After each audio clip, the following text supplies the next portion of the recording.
자, 68페이지, 69페이지 생태계 구조와 기능 보기 전에 자, 그 앞 단어부터 잠깐 복습 들어가 보도록 할게. 자, 여기 보자.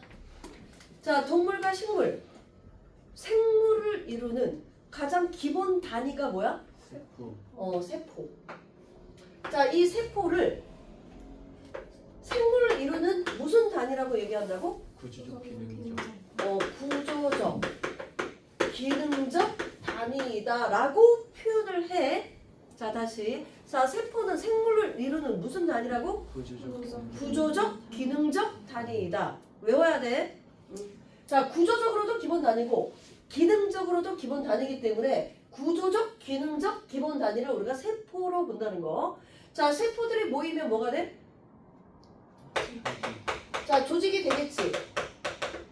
자, 동물은 조직이 모이면 뭐가 돼? 기관이 되고, 기관이 모이면 기관계가 되고. 자, 그래서 기관계만 있는 것은 동물. 자, 식물은 조직이 모여서 뭐가 돼? 조직계를 이루지. 그래서 식물에만 있는 건 뭐다? 조직계. 그리고 조직계가 모여서 뭐가 된다? 기관이 된다. 이게 앞단원이잖아, 그치?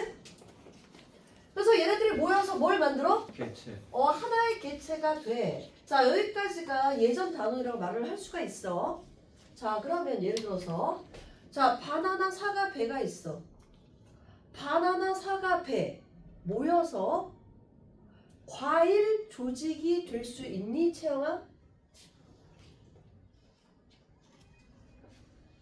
바나나, 사과, 배 모여서 과일 조직이라고 말할 수 있니? 빨리 대답해.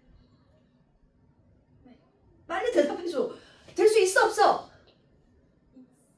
없지. 오지연, 왜?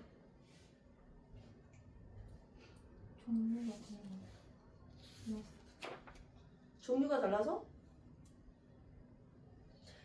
자, 조직이라는 것은 어떤 세포들의 모임이야?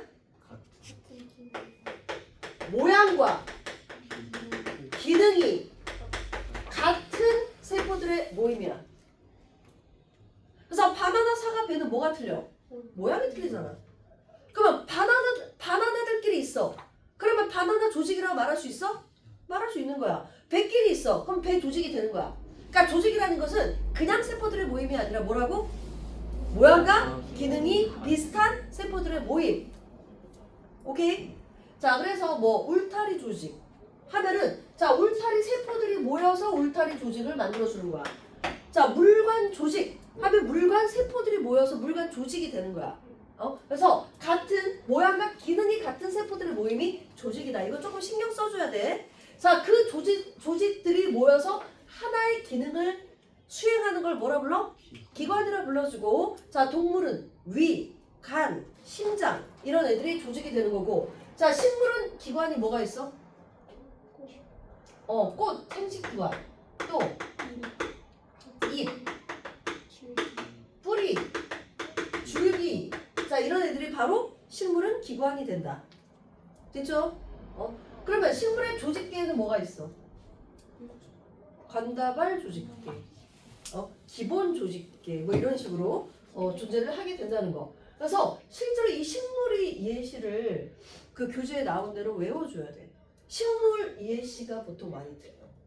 그래서 그런 것들 좀 조심하도록 하고. 자, 그래서 개체까지 됐어. 자, 여기서는 개체부터 시작이잖아. 그치? 개체부터. 자, 하나의 개체가 모이면 또 뭐가 돼? 개체군이 되는데, 자, 개체군의 가장 중요한 특징이 뭐다? 같은 종이어야 돼. 사슴끼리, 호랑이끼리 개체군이지, 사슴, 호랑이, 사자가 모여서 개체군을 만들 수가 없다. 같은 종이어야 돼, 무조건 개체군은. 그리고 이 같은 종끼리 개체군이 있으면 그 개체군이 모여서 뭘 이루는 거야? 군집을 이루는 거야. 그래서 군집은 여러 종의 모임이다. 자, 다시 군집은 뭐라고? 여러 종의 모임이다. 자, 얘네들이 또 모여서 뭘 만들어? 생태계를 만드는데, 자, 이 생태계는 중요한 게 뭐냐면은 생물로만 이루어진 게 아니라 그 주변에 뭐까지 포함한 개념이야? 환경까지 포함한 개념이야. 자, 여기 군집까지는 생물만 이야기했어. 근데 생태계 이렇게 이야기 들어가면 생물뿐만 아니라 뭐까지 포함을 해줘야 돼? 환경까지 포함한 개념이 된다는 거. 자, 됐죠? 자, 그게 바로 위에 나오는 내용이 되는 거야. 자, 거기 표시해놔. 자, 그 다음 생태계 구성 요소는 자, 생물적 요소와 비생물적 요소, 얘가 바로 환경이 되겠지. 자, 생물적 요소는 커다랗게 세 가지. 뭐? 생산자, 소비자, 분해자. 자, 생산자는 무조건 뭘 할 수 있어야 돼? 광합성. 자, 뭘 할 수 있어야 된다고? 광합성. 자, 뭐로 바꿀 수 있어야 돼? 무기물을 뭘로? 유기물로 바꿀 수 있어야 돼. 자, 여기서 잠깐. 이때 말하는 무기물은 뭐지 구체적으로? 이산화탄소야. 유기물은 포도당이야. 자, 포도당의 화학식 C6H12O6이잖아. 자, 유기물이라는 게 뭐야? 탄소를 중심으로 한 화합물이야. 그러면 이산화탄소는 왜 유기물이 아니라 무기물이야? 탄소가 하나밖에 없어서요. 탄소가 하나밖에 없는 적은자는 유기물로 따지지 않아. 적어도 탄소 2개 이상이어야지 유기물로 따진대. 오케이? 그래서 이산화탄소가 포도당이 되는 거, 그러니까 무기물이 유기물로 되는 거, 이게 바로 광합성의 목적이 되는 거지. 그래서 광합성을 할 수 있어야 뭐가 된다? 생산자다. 그래서 거기 생산자의 종류에는 뭐가 있어? 자, 식물과 조류가 있는데 조류가 뭐야? 이 조류가 아니라 물속에 사는 식물이겠지, 그치? 그래서 얘네들 가로치고 써라. 광합성. 무조건 광합성을 할 수 있어야 돼.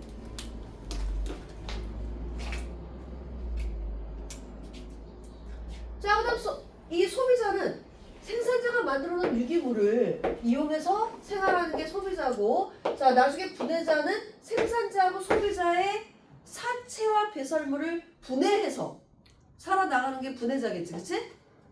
자, 분해자에는 뭐가 있어? 버섯, 세균, 곰팡이 세 가지 외워야 되지, 그치? 자, 형광펜. 이거 종류 외워야 돼. 자, 분해자에는 뭐가 있다고? 버섯, 세균, 곰팡이 외워. 그래서 얘네들이 대표적인 이 분해자에 해당이 된다. 자, 분해자는 뭘 분해한다고? 사체와 배설물을 분해해서 무기물로 돌려주는 거야. 그래서 다시 말해서 이 분해자가 유기물을 뭘로 만든다? 무기물로 분해시켜준다. 됐죠? 자, 그 옆에 자, 안 보이던 용어가 나왔어. 뭐하고 뭐가 있어?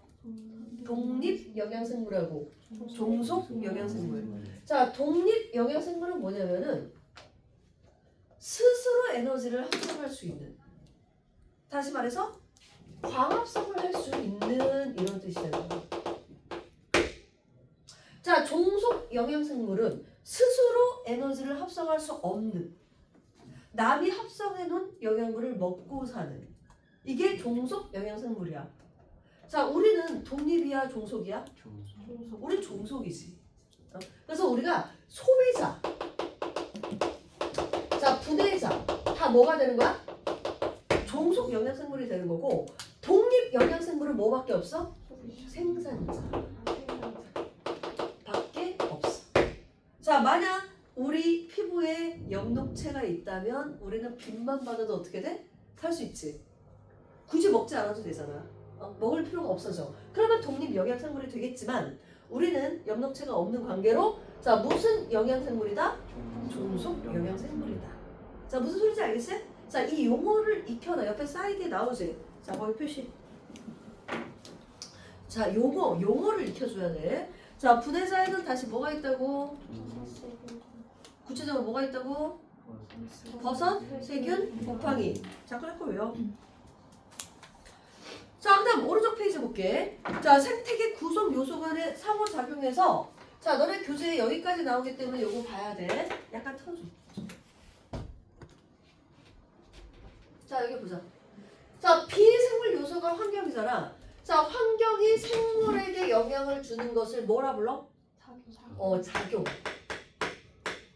거기는 안 써있지. 써놔. 작용.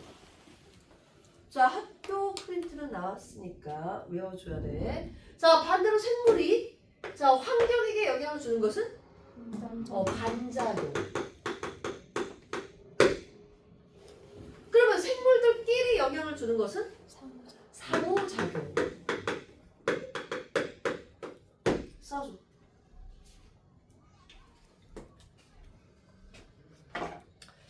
자, 그래서 몇 가지 예시가 나와 있는데, 자, 식물의 낙엽이 쌓이면 토양이 비옥해진대.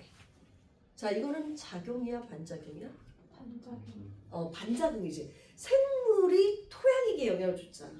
그치? 자, 빛을 받아서 식물이 광합성을 했어. 이거 뭐야? 작용이지. 환경 요소가 식물에게 영향을 준 거잖아, 생물에게. 그치? 그래서 그 작용, 반작용 구별할 줄 알면 돼. 자, 그래서 69페이지 풀어서 이거를 해결하면 된다. 됐죠? 자, 뒤쪽 넘어갈게. 자, 여기까지 필기하고 70페이지로 넘어가도록 할게. 자, 1선생. 자, 그 다음 70페이지 보자. 빛부터 잠깐만 보도록 할게. 자, 비생물적 요소가 생물에게 영향을 주는 첫 번째가 바로 뭐야? 가장 중요한 게 빛이겠지, 그치? 자, 빛은 설명 잘 들어. 자, 빛에 따라서 잎의 뭐가 달라진다? 두께가 달라진다. 자, 강한 빛은 약한 빛보다 두께가 어때야 돼? 두껍대. 자, 두께가 두껍고 크기는 작아. 그러니까 말하자면 이렇게 작은데 두꺼운 상태야. 그래서 조금만 빛을 받아도 광합성이 충분히 돼. 왜냐면 빛이 세니까. 근데 약한 빛은 두께가 어떻게 돼? 얇아지는 대신 크기는 어떻게 돼? 커져. 그러니까 말하자면 이렇게 큰데 두께는 얇은 거야. 그래서 넓은 곳에서 빛을 받아야 돼. 자, 이것을 우리가 다른 말로 양역, 음역 이렇게 불러주는데 이 두께의 차이는 뭐에 의해서 결정된다? 울타리 조직. 자, 여기다 쓸게. 자, 울타리 조직이 어떻게 돼? 얘는 발달된 케이스. 자, 얘는 울타리 조직이 발달이 많이 안 된 케이스인데, 자, 이게 무슨 뜻이냐면은, 자, 입이 이렇게 있잖아. 그러면 위아래로 표피세포가 있어. 자, 표피세포는 엽록체가 없어. 그러니까 표피세포 자체에서는 광합성을 할 수 있어, 없어? 못한다는 소리야. 그 밑에 자, 이렇게 울타리 모양의 조직이 있어. 이 울타리 조직에 가장 엽록체가 많은 거야. 그 밑에 뭐 또 다른 뭐 해면 조직 뭐 이런 게 있지만 이 울타리 조직, 얘가 울타리 조직이거든. 자, 울타리 조직이 가장 엽록체가 많아. 그러니까 얘가 잘 발달돼 있으면 광합성을 활발하게 할 수 있고, 얘가 없으면 광합성이 활발하지 못한 거야. 근데 강한 빛은 조금만 빛을 받아도 광합성을 잘할 수 있고, 얘는 넓은 면적을 받아야 돼. 약하기 때문에. 자, 그래서 이 두 가지의 자, 그래서 이 울타리 조직이 가장 엽록체가 많기 때문에 이 강한 빛에서 활발하게 광합성을 할 수가 있는 거고, 한 나무에서도 양엽, 음엽이 둘 다 있을 수 있어. 자, 예를 들어서 자, 나무가 큰 나무가 있어. 자, 큰 나무 같은 경우에는 이 윗부분은 빛을 많이 받을 수 있어, 없어? 많이 받을 수 있지. 그래가지고 양엽이 많은데 이 아래쪽 막 우거진 밑에 쪽 나무 쪽은, 나뭇잎은 빛을 많이 받을 수 있어, 없어? 못 받으니까 여기 약한 빛이야. 그럼 여기는 뭐가 되는 거야? 음엽이 될 수 있다는 거야. 그래서 한 나무에서도 이 잎의 차이가 있을 수 있다. 됐죠? 그래서 이게 바로 양엽, 음엽 차이야. 자, 또 하나는 이제 빛의 파장이 되는데, 자, 빛의 파장은 뭐냐면은 빛의 파장에 따라서 뭐가 달라지냐? 색깔이 달라져. 자, 이게 바다야. 바다. 자, 바다 깊은 곳까지 들어갈 수 있는 것은 청색광이야.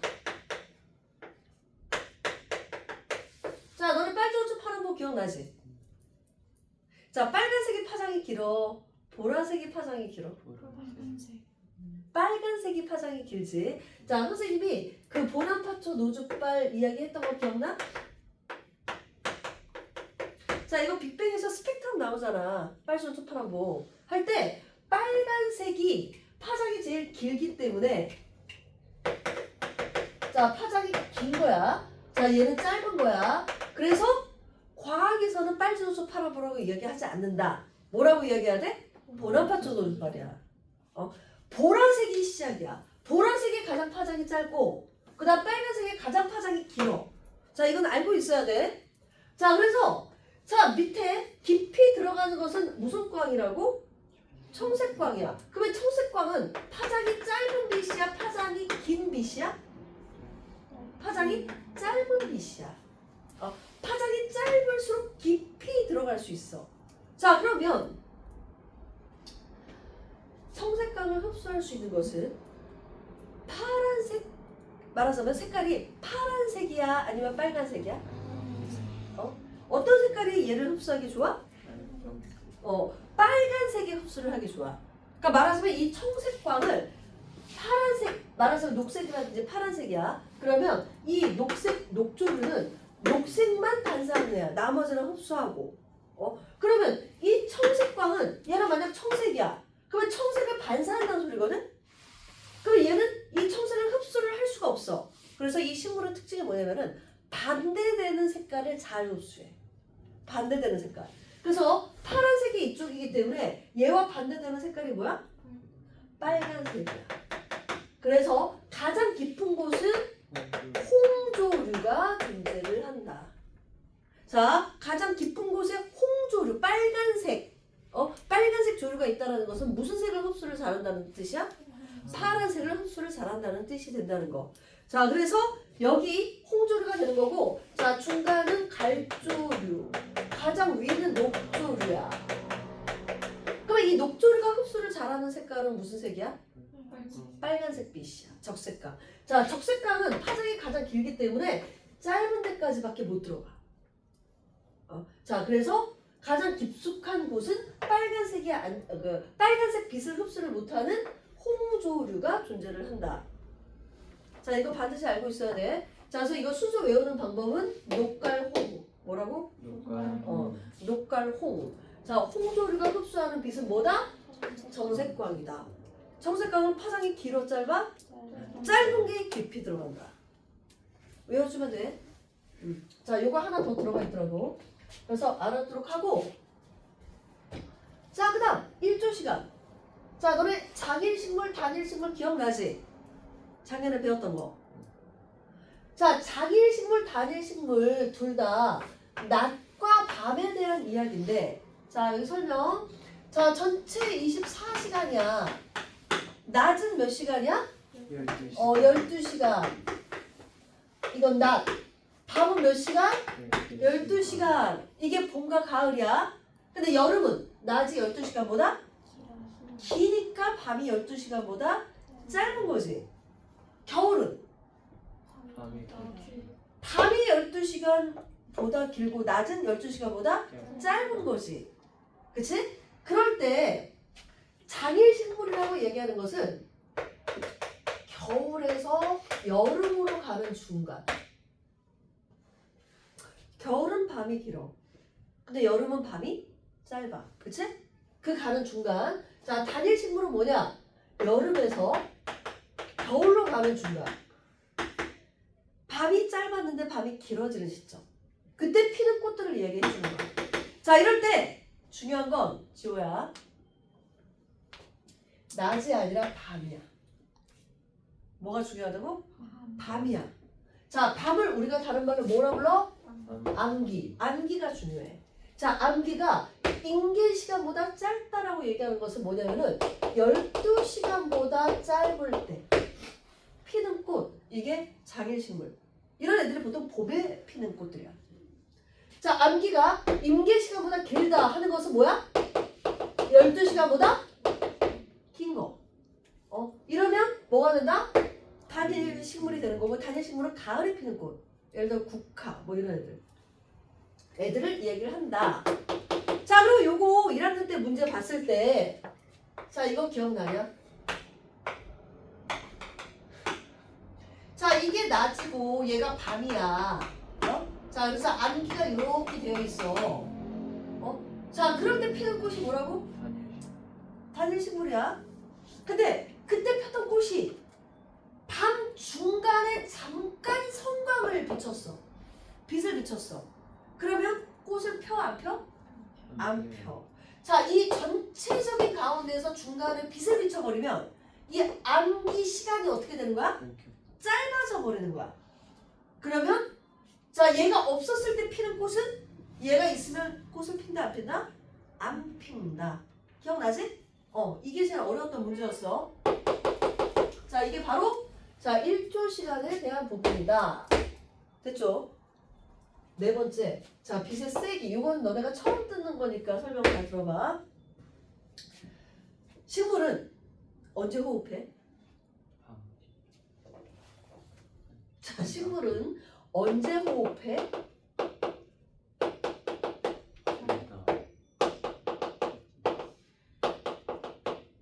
언제 호흡해? 하루 종일. 호흡이라는 것은 살아나가기 위해서 스스로 영양소를 태워서 에너지를 소비하는 거야. 자, 생물이라면 하루 종일 호흡을 하고 있어야 되지. 대신 낮에는 뭐가 더 많아? 광합 성량이 더 많고, 저녁에는 비슷하고, 밤에는 광합 성량이 작지. 중학교 때 배웠다. 자, 그래서 이 식물은 낮에도 계속 호흡을 하지만 광합성 때문에 안 하는 것처럼 보이는 것 뿐이야. 그러면 광합성은 CO2를 흡수하고 호흡은 CO2를 방출해. 그러면 결과적으로 낮에는 CO2를 어떻게 하게 돼? 방출하게 되는 거야. 뭐? 흡수지. 자, 얘가 방출한, 호흡을 통해서 방출한 이산화탄소를 광합성에 사용을 하고 부족하니까 더 흡수를 해줘야지. 그래서 낮에는 외부에서 뭘 흡수하게 된다? CO2를 흡수하게 된다. 그러면 저녁은 이 두 가지가 비슷해. 그럼 얘가 방출하는 것을 얘가 흡수하고, 얘가 흡수하는 만큼 얘가 방출하지. 그러면 저녁에는 외부에서 CO2를 흡수하지도 방출하지도 않겠지. 내부에서 다 해결되잖아. 호흡으로 방출하는 것을 광합성이 흡수하면 되고, 광합성으로 방출하는 산소를 호흡으로 사용을 하면 돼. 자, 광합성과 호흡이 정반대잖아. 자, 그래서 외부에서 흡수하는 게 없어. 자, 밤에는 호흡이 더 많기 때문에 CO2를 어떻게 하게 된다? 어떻게 하게 된다? 방출하게 된다. 지워 서 있어. 자, 됐어? 여기까지? 자, 그러면 요 내용을 그 다음에 들어갈게. 요게 빛의 세기야. 설명 잘 들어. 자, 빛이 0일 때.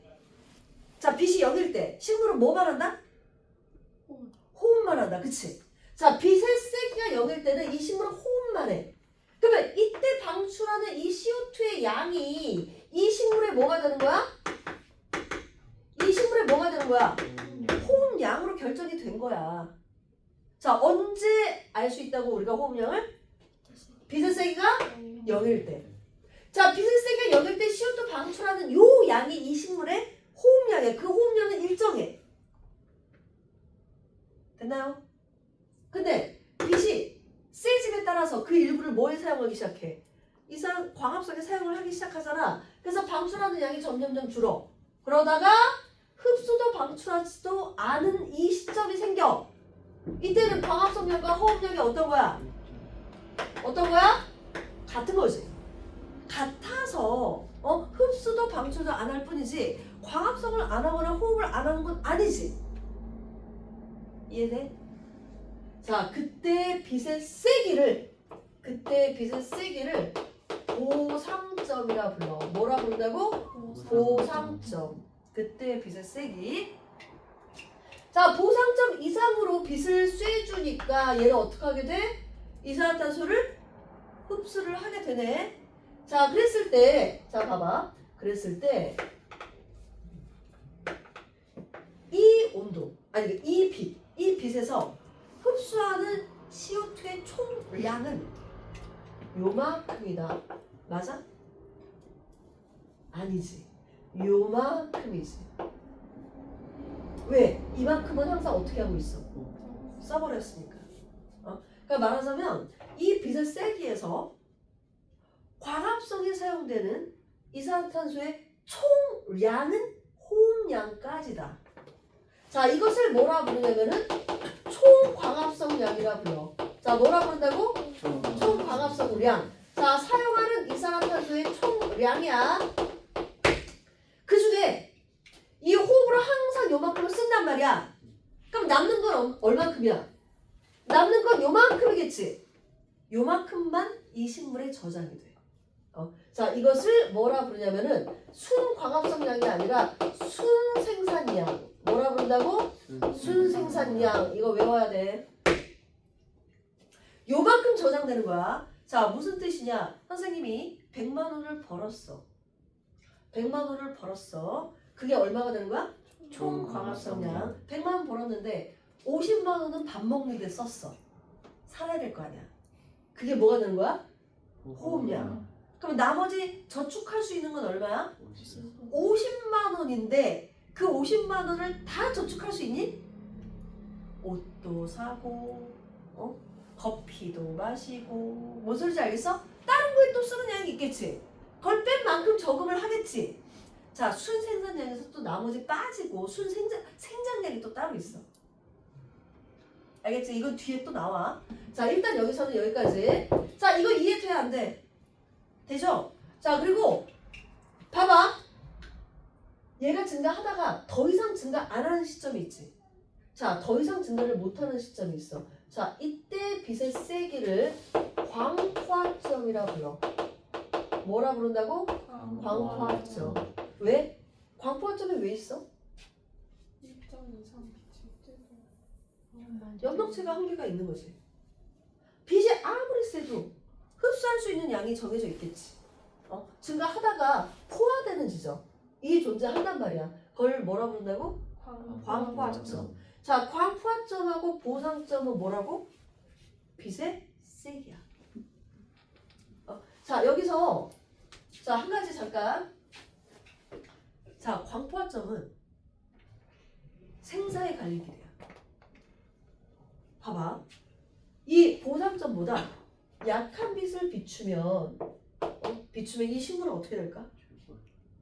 얻는 것보다 쓰는 게 많기 때문에 말라 죽겠지. 그러면 보상점보다 더 큰 빛을 비추면 남는 만큼 자라겠지. 뭔 소리인지 알겠어? 이 보상점은 생사의 갈림길이야. 그러면 보상점만큼의 빛을 계속 쐬시면 어떻게 될까? 유지하다가 결국에 죽겠지. 근데 여기서 그냥 일정 유지라고 하고 있으면 돼. 자, 일단 보상점은 얘가 뭐라고? 이 빛이 생사의 갈림길이다. 자, 광포화점은 얘가 얼만큼 자라는지의 척도야. 빛을 많이 받을수록, 많이 이용할수록 많이 자라는 거야. 자, 거기에 따라서 뭐가 나오냐? 얘가 나와. 자, 봐봐. 자, 얘가 빛을 세고 얘는 CO2의 양이야. 자, A가 있고 얘가 B가 있다. 자, 누가 보상점이 더 낮아? 지금 이 그래프. 자, B가 A보다 보상점이 더 낮지. 무슨 소리냐? 누가 음지식물이고 누가 양지식물이야? B가 자, 양지가 강한 빛, 음지는 약한 빛. 음지식물은 약한 빛에서 살 수 있어야 돼, 없어야 돼? 살 수 있어야지. 그럼 음지식물이 보상점이 높아야 돼, 낮아야 돼? 낮아야지. 그러면 A야, B야, 음지식물이? B지. B가 음지식물이야. A는 양지식물이야. 그럼 두 가지의 차이점은 자, 보상점이 누가 더 높다고? A가 B보다 더 높아. 그러면 그 사이에 빛을 비춰. 그럼 누구는 살고 누구는 죽어? B는 살고 자, B는 살고 A는 죽는다.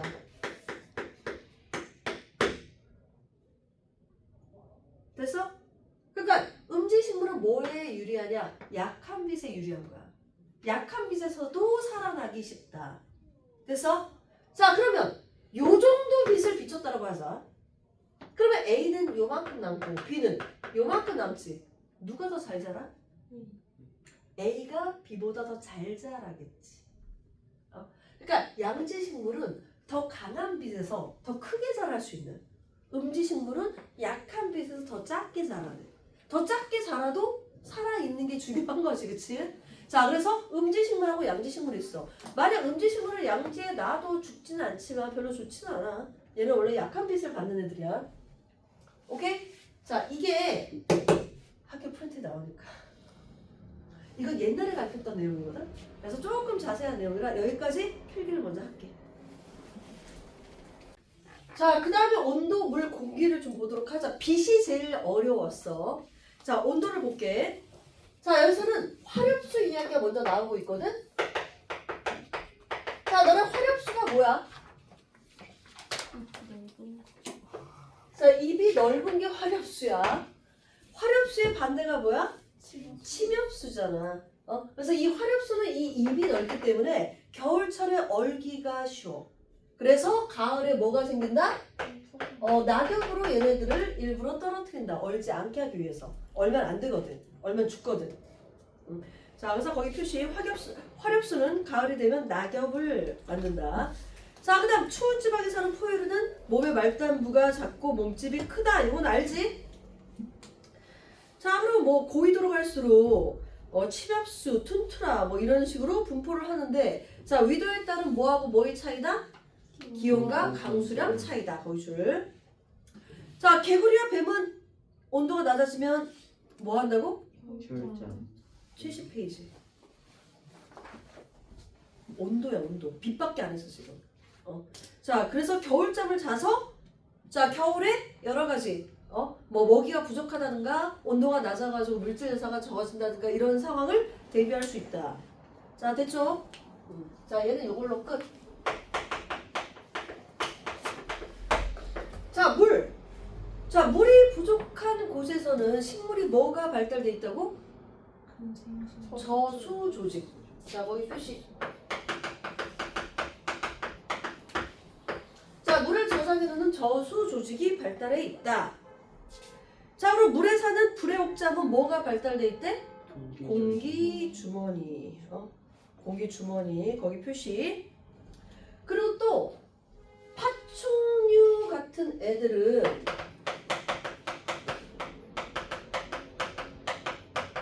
자, 수분 증발을 막기 위해서 몸 표면이 뭘로 감싸져 있다고?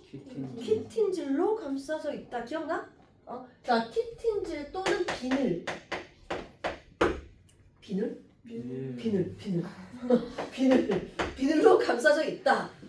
이 키틴질은 저기 생각하면 돼. 꽃게 표면. 자, 그래서 얘네들은 수분 증발을 막기 위해서 이렇게 이루어져 있다. 거기다 써놔. 파충류는 요거 써놔야 돼요. 자, 나머지는 다 동그라미만 하면 되고. 자, 그 다음 공기. 자, 공기가 희박한 곳에 사는 사람들은 적혈구수가 어떻게 된대? 많게끔 발달한대. 고산지대에. 그리고 뭐 여러 가지 뭐 지유류 분포 등등등이 달라진다. 자, 그 내용은 나머지 이제 참고니까 얘는 굳이 이 용어들만 알면 된다. 자, 그다음 생물적 요소가 뭐 비생물적 요소에 영향을 주는 얘는 자, 여러 가지 암석 풍화라든지 뭐 등등등등 넘어갈게. 자, 생물적 요소끼리 서로 영향을 주는 뭐 얘는 개체군 내의 상호작용이 있고 개체 간의 상호작용이 있는데, 개체군 내는 같은 종 안에서 뭐 리더제, 순위제 뭐 등등등이 있고, 개체군 간의 상호작용은 뭐 호랑이가 사슴을 잡아먹고 뭐 이런 거에 해당이 되겠지, 그치? 자, 얘네들은 됐어. 자, 됐지? 자, 여기는 빛이 가장 중요했다라는 거. 자, 그 다음 페이지 넘어갈게. 자, 그 다음 페이지는 뭐가 나와? 자, 물질 순환이 나오는데 얘는 물질 순환, 에너지 순환 다 중요하거든. 자, 일단 물질은 순환을 해, 안 해? 해요.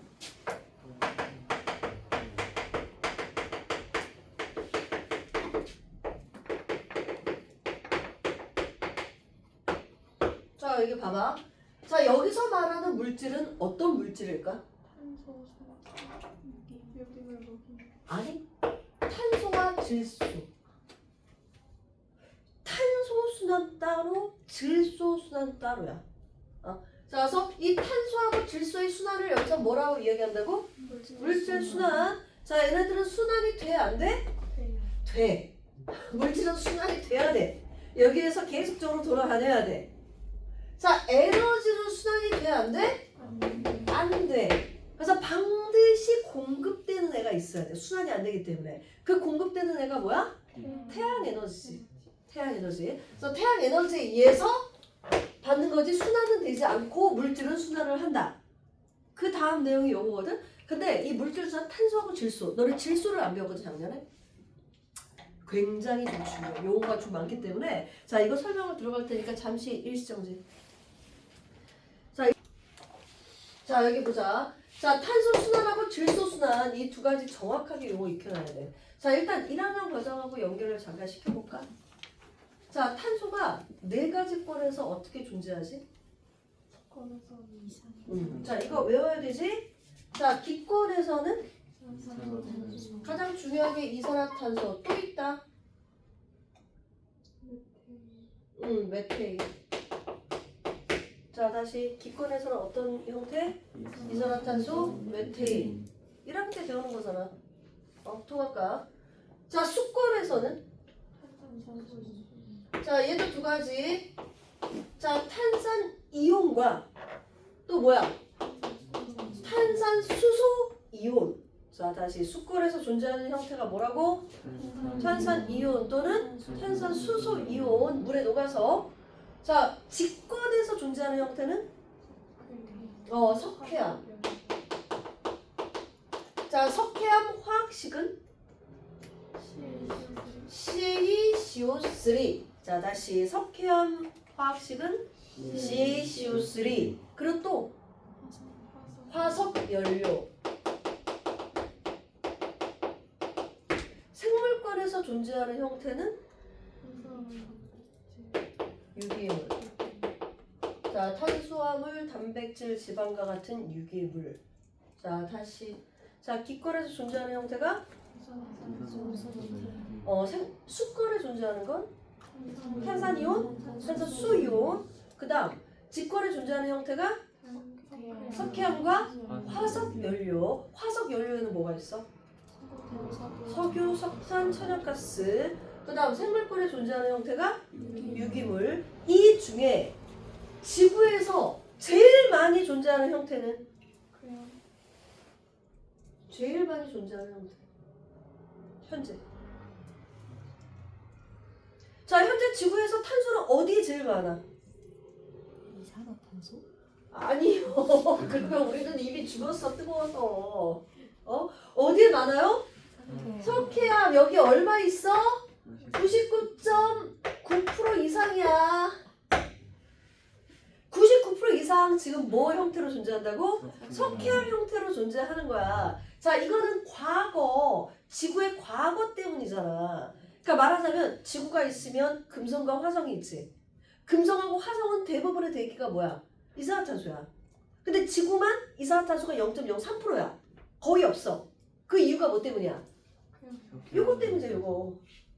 자, 과거에 자, 공기 중에 있었던 이산화탄소가 자, 금성하고 화성은 이산화탄소가 90% 이상이야. 자, 얘네가 어떻게 됐어? 물에 녹았어. 자, 물에 용해됐어. 그래서 어떻게 했어? 석회암으로 가라앉았다고. 이 과정이 어디에 있었어? 과거에 있었단 말이야. 그래서 현재 이산화탄소가 0.03%밖에 안 남은 거야. 대부분이 어디에 있다? 대부분이 어디 있다? 석회암에 존재하기 때문에 현재 지구는 직권에 대부분 몰려있다. 99%. 외워야 돼. 이산화탄소 제일 많다라고 하면 안 돼. 됐죠? 이거는 과거. 그래서 석회암이 제일 많다. 이게 포인트가 되는 거야. 이건 이제 통합과학에 나온 내용이고, 자 여기서 나오는 내용은 자 이산화탄소가 생물에 흡수가 돼서 유기물이 되려면 무슨 과정을 거쳐야 돼? 그렇지, 광합성. 자 다시 유기물이 이산화탄소로 날아가려면 세포호흡. 자 또는 자 여러 가지 쌓여서 뭘 만들 수 있어? 화석 연료를 만들 수 있어. 이 화석 연료가 다시 이산화탄소가 되려면 연소 과정을 거치면 되겠지. 자 그게 여기서 나오는 내용이야. 자 교재를 잠깐만 볼게요. 자 거기 그림을 잠깐만 보면 그림 밑에 자 대기 중의 이산화탄소는 생산자의 광합성을 통해서 거기 줄 포도당으로 합성이 돼서 자 나중에 다시 저장이 되거나 호흡에 이용이 된다. 자 생산자의 저장된 유기물은 먹이사슬을 따라 이동을 하면서 저장이 되거나 또 호흡에 사용이 된다. 자 생물의 사체나 배설물 이런 애들은 분해자의 호흡을 통해서 최종적으로 분해돼서 이산화탄소로 다시 돌아가게 된다. 자 생물의 사체 중에서 분해되지 않은 일부 유기물은 거기 줄. 자 오랫동안 쌓여서 뭐가 돼? 석유와 석탄 같은 화석 연료가 되고 얘는 다시 연소 과정을 통해서 이산화탄소 형태로 대기로 돌아간다. 자 그럴 때 이산화탄소가 많아지게 되면 온실 효과가 커져서 온난화에 의해서 지구 온도가 올라가게 된다. 됐지? 자 나머지 내용은 1학년 때 배운 내용이니까 자 얘는 요 정도까지 하고 넘어갈게. 자 그 다음 질소순환을 보자. 자 얘가 조금 어려워. 자 현재 공기 중의 질소는 몇 프로야? 78%. 자 굉장히 많은데 자 여기 봐봐. 직접 생산자의 흡수가 안 돼. 왜? 자 이산화탄소는 직접 흡수가 되잖아. 직접 흡수가 되기 때문에 자 광합성을 통해서 우리가 이렇게 사용을 하면 돼. 근데 질소는 직접 이용이 안 돼. 그래서 간접 이용을 하느라고 이렇게 복잡해진 거야. 왜 직접 이용이 안 돼? 매우 안정하기 때문이야. 자 안정한 이유는? 그렇지, 삼중결합이야. 자 이것도 1학년 과정에서 배웠지? 자 질소는 삼중결합이기 때문에 매우 안정해. 그래서 반응성이 작은 기체야. 그래서 공기 중에 많은 거야. 자 공기 중에 있는 기체 중에서 제일 반응성이 큰 애는 산소야. 산소. 다른 물질하고 자꾸 반응하잖아. 근데 질소는 반응을 거의 안 하기 때문에 과자 봉지 빵빵한 게 다 질소 충전이다. 그래서 질소는 반응성이 작다. 자 그래서 간접적으로 사용을 해야 되는데 자 우리가 질소를 간접적으로 사용해야 되는 이유는 뭐 때문이니?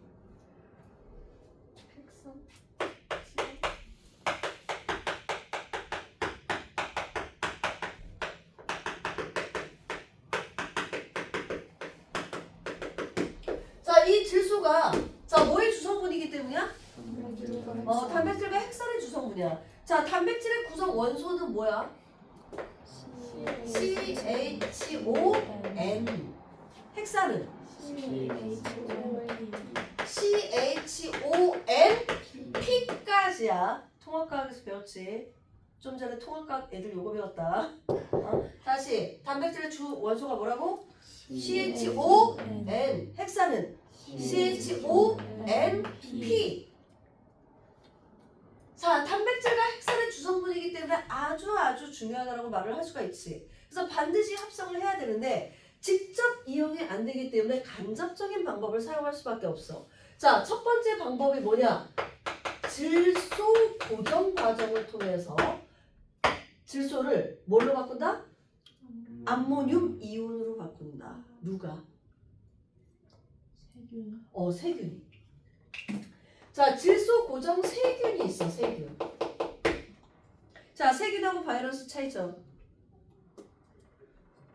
생물이고 생물이 아니야. 세균은 생물이고 바이러스는 생물이 아니다. 그치? 얘는 생물이야. 자, 거기 질소 고정 세균에는 뭐가 있어? 뿌리옥 세균, 아조토박터, 남세균. 그 중에서 뿌리옥 세균하고 아조토박터만 동그라미.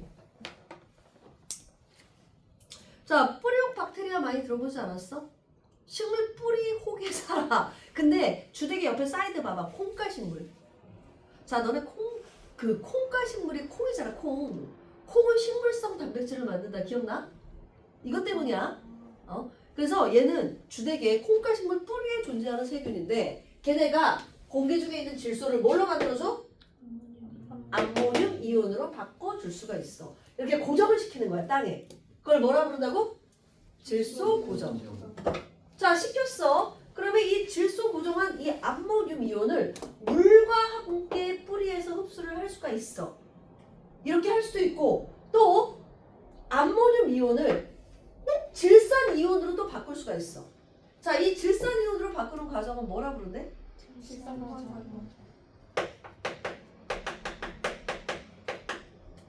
자, 뭐라 부른다고?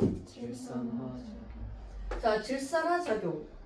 을 통해서 질산 이온으로 바꾸는 거야. 그래서 질산 이온 형태로 흡수를 할 수도 있어. 굳이 얘로 흡수할 수 있는데 얘로 왜 바꾸냐? 또 이유가 있겠지. 그리고 이때 또 다른 세균이 필요해. 또 다른 세균들이 또 바꿔주는 거야. 자, 그리고 또 하나. 여기 봐봐. 이 질산 이온은 공기 중 방전을 통해서 생길 수도 있어. 자, 방전이 뭐야? 전기를 가해주는 거야. 그러니까 뭐냐면 번개 있잖아, 번개. 자, 번개 칠 때 번개가 너네 전기다. 그래서 이런 금속 같은 거 들고 있으면 어떻게 돼? 찌릿찌릿. 물론 번개만큼 천재가 될 수 있지만 그건 만화에서나 천재 되는 거지. 죽어. 자, 그래서 번개 같은 방전을 통해서 공기 중에 질소와 산소가 반응을 해서 질산 이온을 만들 수도 있어. 이거 공기 중 방전이야. 자, 그래서 얘가 생겼어. 자, 그러면 얘네들이 흡수가 되면 생산자에서 소비자, 분해자로 다 보내게 되고, 자, 얘네들이 다 사체가 뭐가 되는 거야? 또다시 얘로 분해가 돼. 그래서 사체, 배설물. 자, 우리가 오줌과 같은 배설물은 질소 화합물이야. 요소 같은 거. 그래서 걔를 통해서 다시 또 얘가 만들어지면서 또 흡수가 될 수도 있어. 자, 하지만 얘네들이 봐봐, 얘네들이 다시 분해가 되면 공기 중에 질소로 돌아가거든. 자, 질산 이온이 분해가 돼서 질소로 돌아가는 과정은 뭐라 불러?